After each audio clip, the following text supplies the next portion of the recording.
They say to know where you're going, you have to know where you've been. And Milwaukee has been here before. There's been disinvestment in that neighborhood for quite some time. When you look at that corridor, Burleigh, you know, that's a corridor that has been historically disinvested in.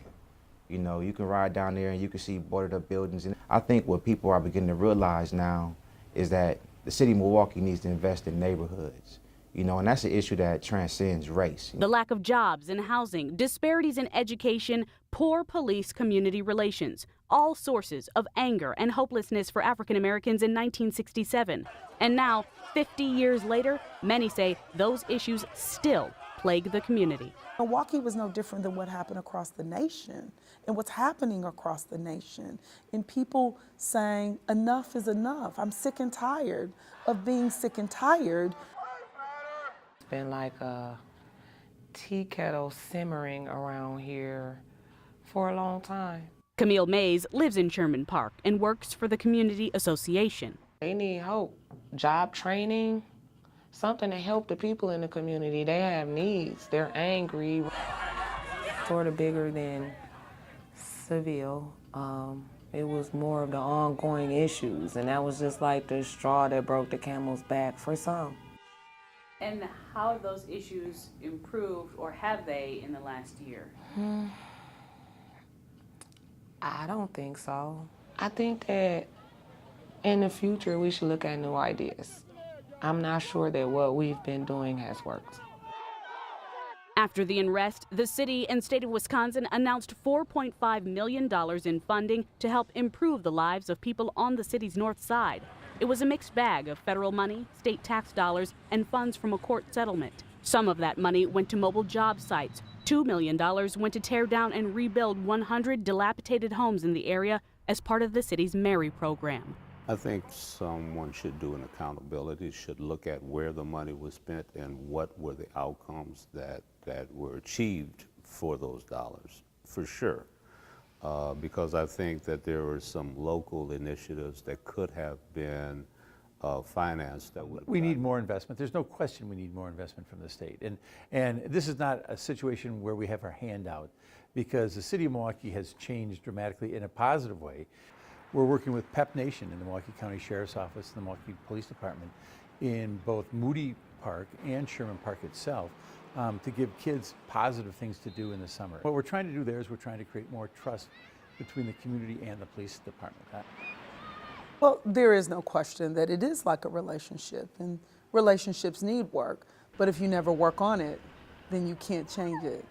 And I think Hawes Sherman Park was really rooted in a lack of trust, community police trust. I don't know that any of the dollars that the state gave, zero, went to building that trust. I've authored the Community Police Relations Act. And in particular, the goal is to help us build that trust that we need to build in the community.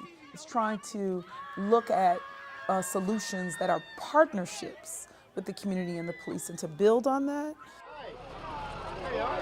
Milwaukee Police Chief Ed Flynn says they have been working hard to build trust in the last year, and it started the night of the riots in Sherman Park. For all of this restraint we exercised during the disturbance, and the fact that we certainly didn't make things worse, based on that, we were able to build on something. You know, we hadn't crushed the revolt with massive shows of force and hundreds of arrests.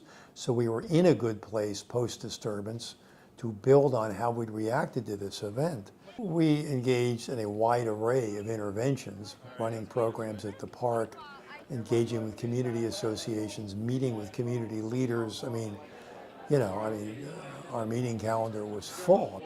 There has been more outreach by the Milwaukee Police Department as far as trying to bridge that gap between community police relations.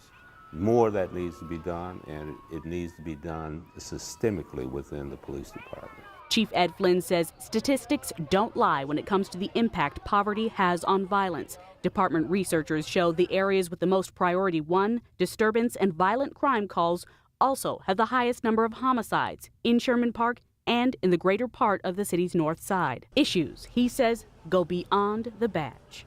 Most of our interactions with young black men are as victims of violent crime. They're the #1 victims of violent crime in this city.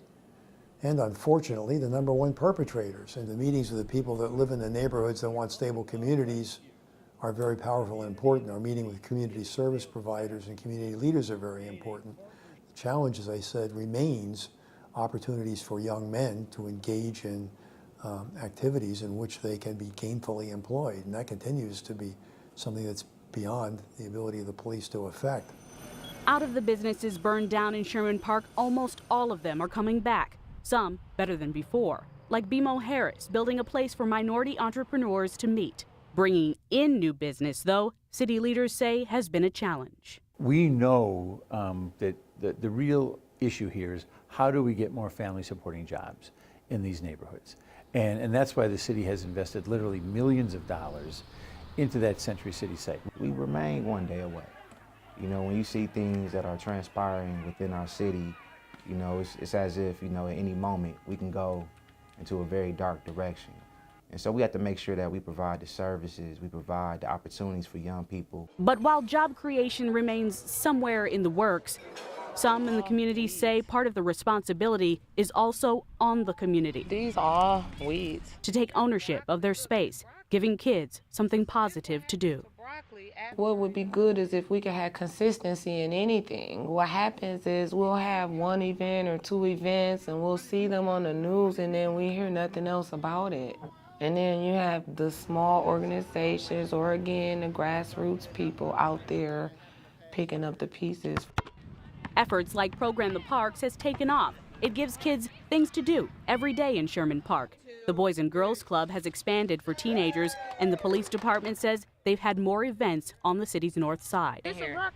And there are also people like Camille Mays, who's building gardens wherever she can. Out of all of the things that the unrest brought about, the best thing it brought about was a sense of community and unity. We've been in this neighborhood for 5 years, and that was the first time I saw people really trying to come together. While the community seems to have taken positive steps, many of the same obstacles are in front of it as there were 50 years ago. So the question is, what does the future look like? Well, that's up to you.